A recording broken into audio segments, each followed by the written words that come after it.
Good afternoon, good evening, alright kaibigan kung saan ka mang sulok sa mundo kaibigan. I wish you well. Welcome to the Parking University, and dito na naman ang iyong professor sa Parking University. Be grateful kaibigan. Alright, yung topic natin ngayon kaibigan, itong topic ni Earl Nightingale kaibigan. Nag-study siya for 20 years kaibigan. So sayang na sayang kung hindi natin to i-spread the word kaibigan, kasi 20 years niya itong inistudihan at saka sabi niya ito yung nakapagbago sa buhay niya, nakapagbago sa buhay ng maraming tao. Wow! Dito lang natin ito matutunan kaibigan sa Parking University. School is good kaibigan. Nag-study tayo po almost 20 years sa school kaibigan, since kinder at saka college, and school is good, but the problem there kaibigan is there's a lot of things na mga basic law of the universe kaibigan na hindi napasok sa subconscious mind natin, na ito pala yung makapagbigay ng napakalaking impact sa buhay natin. Kahit pa napakagaling mo sa study, summa cum laude, magna cum laude ka, pero pag hindi natin doon natutunan tong basic principle of law of the universe kaibigan, sabi ni Earl Nightingale, you might struggle in life. Wow! Alright, so ano to kaibigan? Sabi ni Earl Nightingale, bakit daw kaibigan na 95% dalawang group daw tong tao kaibigan, okay? So may 95% at saka 5%. Okay, itong 95% kaibigan, ito yung majority ng mga tao. Okay, so itong 5% na grupo ng mga tao kaibigan, ito tong mga tao nga parang nakuha nila kung ano yung sekreto or ano yung sekreto daw sa buhay, bakit nga sila umangat. Okay, so kung istudihan natin kaibigan, sa reality, sa statistics to kaibigan, only 5% sa population sa buong mundo kaibigan ang medyo umangat sa buhay. Okay, so alam nila how to figure out yung buhay. So 95% nito kaibigan parang mediocre, average at saka nag-struggle. So sabi ni Earl Nightingale, ano ba yung difference? Kasi pwede daw yan kaibigan, dalawang tao, parehas sila mabait, doing good, but yung isa mabait sila na tao, good man sila parehas, pero bakit yung isa parang umasinso sa buhay, ang isa nag-struggle sa buhay? So ano yung na-figure out ng isang tao na umasinso na hindi na-figure out sa isang tao na hindi umasinso?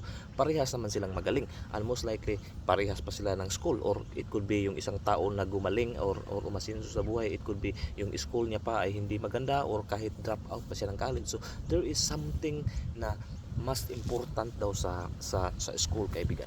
Wow, okay. So at saka parang mostly lahat daw tayo nito kaibigan. Okay, post na lang sa dali. Okay, lahat daw tayo kaibigan ng tao parang gusto natin ng success. Okay, wala naman tao siguro na hindi gusto ng success kaibigan, but in reality, there are only few who figure out ano talaga yung success. 95% sa tao kaibigan yung hindi naka-figure out nito. Ito yung study ni Earl Nightingale. Okay, so sabi niya is ang tao daw kaibigan is hindi problema sa isang tao to achieve something. Okay, so achieving something is not the problem of the human being daw, itong 95% na grupo.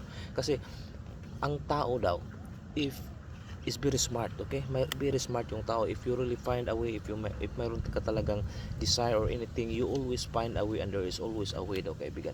So bakit nga daw 5% lang yung naka-figure out? So ang kung tanungin mo daw tong 90%, 95% kaibigan, bakit ano yung purpose sa buhay nila, o ano ba yung gusto nila or something, most likely hindi daw to wala daw tong direct na sagot or specific na sagot. Very vague daw to kaibigan. But itong 5% kaibigan is alam nila yung goal nila, alam nila kung destination sila. So parang barko daw yan kaibigan. Kung kapitan ka ng barko kaibigan, is yung kapitan ng barko, pag daong sa barko kaibigan, or papunta na yan, palabas na yan sa port kaibigan, alam na yung kapitan kung ano yung destination niya before siya maglalawig sa laot. So for example, papunta siya ng Bohol, Okay? So, makapunta lang yung barko in one destination at a time. Hindi siya pwede makapunta ng two destination at the same time. So, pagpunta niya sa sa pier, punta siya ng Bohol, dating siya ng Bohol. So, meaning, mayroon ng specific location yung barko kung saan siya papunta. Kaya yung barko nakadating sa Bohol kasi before pa siya lumawig, alam niya na papunta siya ng Bohol.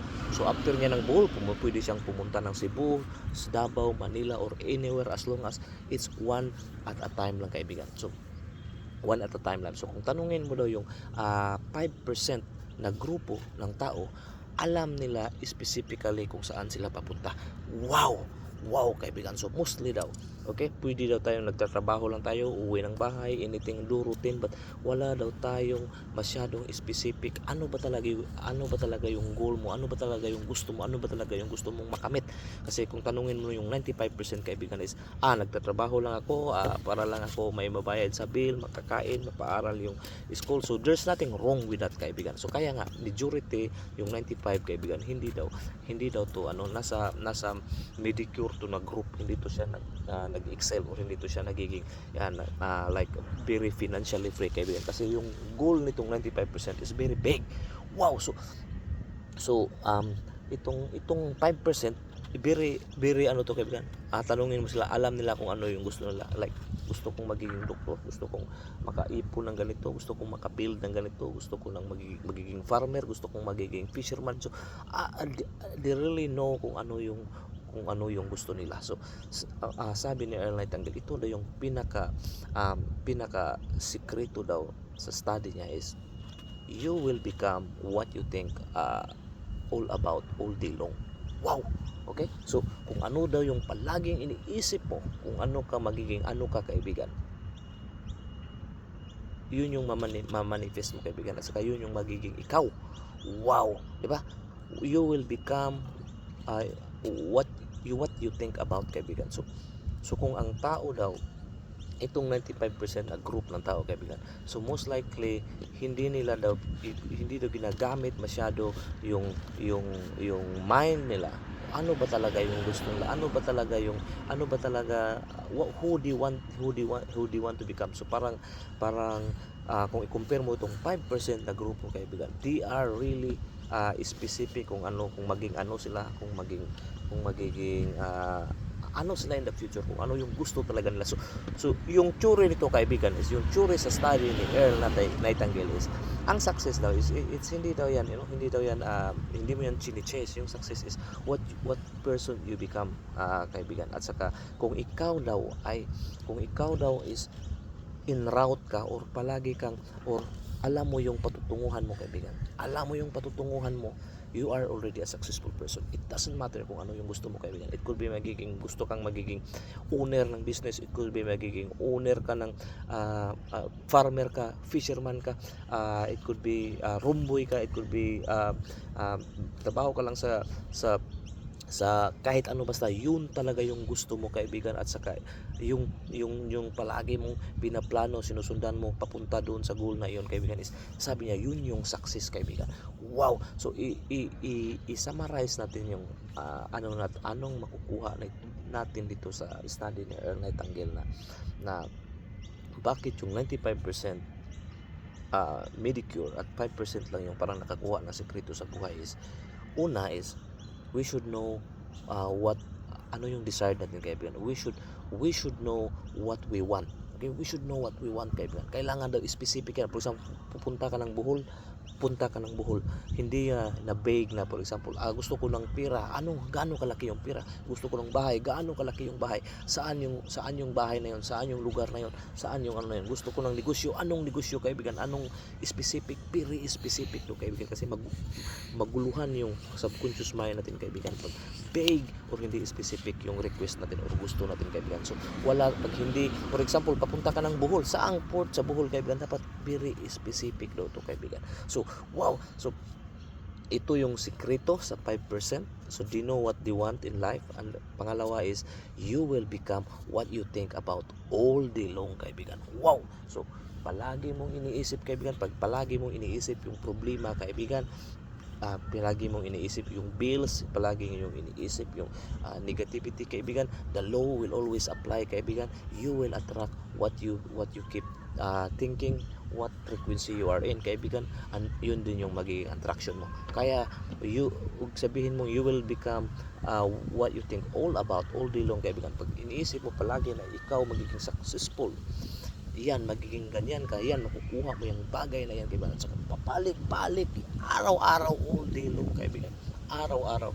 And you will, kaibigan, you will observe your reality will slowly change, okay?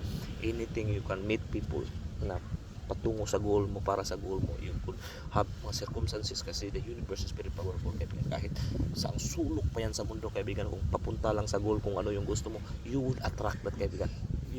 Hindi mo yan mamalayan na wow, may tao kang makilala or something na event na mangyayari na para lang papunta sa goal mo. Kaya may sinasabi tayong miracle, kaibigan, kasi hindi daw tayo makakuha ng miracle kung at the first place wala tayo sa frequency doon, kaibigan. Kaya naka-experience tayo ng miracle dahil andun tayo sa frequency na yun, kaibigan, at saka nag-iisip tayo doon, kaibigan.